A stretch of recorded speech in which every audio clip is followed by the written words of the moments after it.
Halo semuanya, apa kabar kalian hari ini? Semoga baik-baik aja. Well, udah lama banget ya sejak terakhir kali aku post video aku di YouTube. Nah, kali ini lagi-lagi aku tuh pengen banget sharing pengalaman aku yang aku bilang ini tuh pengalaman yang berharga gitu. Banyak air mata tapi diakhiri dengan kebahagiaan yang tiada tara. Nah, cerita ini aku pengen banget persembahkan untuk para pejuang dua garis. Yes, kali ini aku akan sharing bagaimana sih aku bisa hamil secara normal setelah gagal satu inseminasi, yang kedua aku juga gagal IVF atau bayi tabung. Oke, aku nggak akan lama-lama ya. Intinya nih adalah sekitar setahun yang lalu aku tuh sama suami kan mencoba tuh untuk bisa punya anak. Tapi kok nggak hamil-hamil. Dan akhirnya kami memutuskan untuk ke dokter.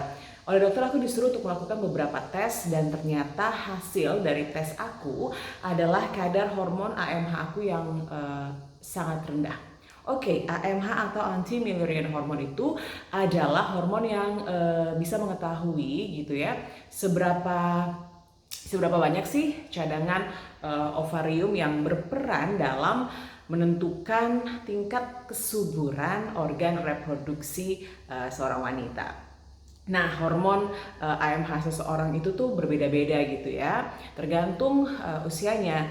Nah, kadar hormon dari AMH ini juga akan terlihat jelas selama masa reproduksi dan kemudian akan menurun seiring bertambahnya usia, dan hormon ini akan hilang pada saat seseorang itu memasuki atau mengalami yang namanya masa menopause. Oke, so aku tuh unfortunately gitu ya, level AMH aku tuh rendah banget gitu loh, cuma 0,3. Itu bukan rendah lagi tapi di bawah rendah, dan kemungkinan untuk bisa punya anak secara normal tuh udah hampir nggak mungkin kalau kata dokter gitu ya. Dan akhirnya dokter itu menyarankan aku untuk melakukan yang namanya program IVF atau program bayi tabung, dengan kemungkinan berhasil itu sekitar waktu itu katanya 30-40% gitu. Sedikit banget kan ya. Well, walaupun presentase dari keberhasilan IVF itu rendah, tapi tetap dong aku mau coba gitu ya, berikhtiar. Siapa tahu dong ada keajaiban. Nah, akhirnya nih sebelum aku memutuskan untuk IVF, aku coba dulu dengan inseminasi, dan yes, hasilnya gagal. Setelah gagal baru deh ya, setelah gagal inseminasi baru deh aku langsung untuk melanjutkan ke program selanjutnya, yakni program bayi tabung. Dan tahu nggak, waktu aku melakukan program bayi tabung waktu itu, aku tuh cuma punya 3 telur. 3 telur ya, bisa bayangin dong ya, itu dikit banget gitu loh. Dan ya, hasil dari IVF aku itu adalah gagal. Akhirnya dokter menyarankan aku untuk coba lagi ya IVF yang kedua gitu, siapa tahu bisa hamil. Tapi untuk IVF kedua harus tunggu 3 bulan ke depan.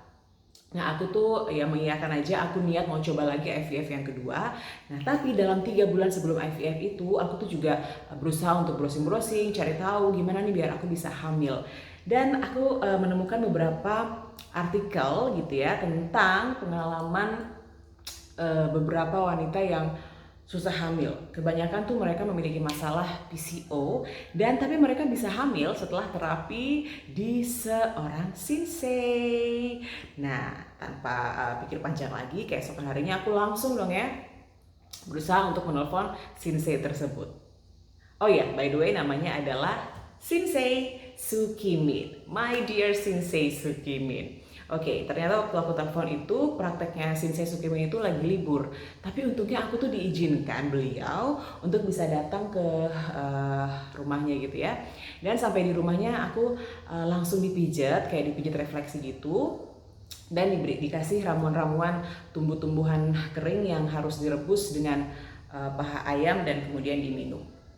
Selain itu aku tuh juga dikasih ramuan seperti arak sebanyak 1 botol sirup yang dioleskan di perut dan juga di pinggul. Beliau itu juga kasih tahu loh ya tanggal dan juga jam yang tepat untuk berhubungan biar bisa hamil. Nah, pada percobaan pertama atau pertemuan pertama itu memang belum ada hasil. Cuman mens aku yang tadinya itu nggak lancar jadi lancar gitu loh. Nah, di bulan kedua aku coba lagi dong. Tetap dikasih ramuan yang sama, dipijat juga, tapi ramuannya itu dosisnya dinaikin. Dan di percobaan kedua ini pun ternyata masih belum berhasil. Tapi aku tuh tetap punya keyakinan gitu ya, bahwa aku pasti bisa gitu. Si Kim itu juga sangat positif dan juga memberikan aku semangat gitu loh. Beliau tuh yakin bahwa aku pasti bisa hamil. Dan akhirnya di bulan ketiga, di mana sebelum aku melakukan program IVF yang kedua sesuai dengan anjuran dokter, aku kembali lagi dong ke Shinsei Sukimin. Di situ aku dipijat lagi, dan kali ini aku dikasih ramuan yang sama plus 1 toples besar arak yang harus aku minum. Nah, Shinsei bilang kali ini pasti berhasil kalau Tuhan mengizinkan. Aku tuh suka dengan sikap Shinsei yang sangat positif yang juga buat aku terus semangat. Nah, jadi setelah minum ramuan Shinsei dan pastinya aku juga menjalankan pola hidup yang sehat seperti makan makanan yang bergizi, kemudian juga olahraga. Aku biasanya cuma lari pagi kok di sekitar apartemen. Dan yang paling penting adalah selalu berdoa. Dan pada akhirnya di bulan ketiga aku berhasil hamil. Yeay, aku senang banget. Dan tentunya aku tuh pengen banget mengucapkan banyak-banyak terima kasih banget buat Shinsei Sukimin yang udah bantuin aku untuk bisa hamil.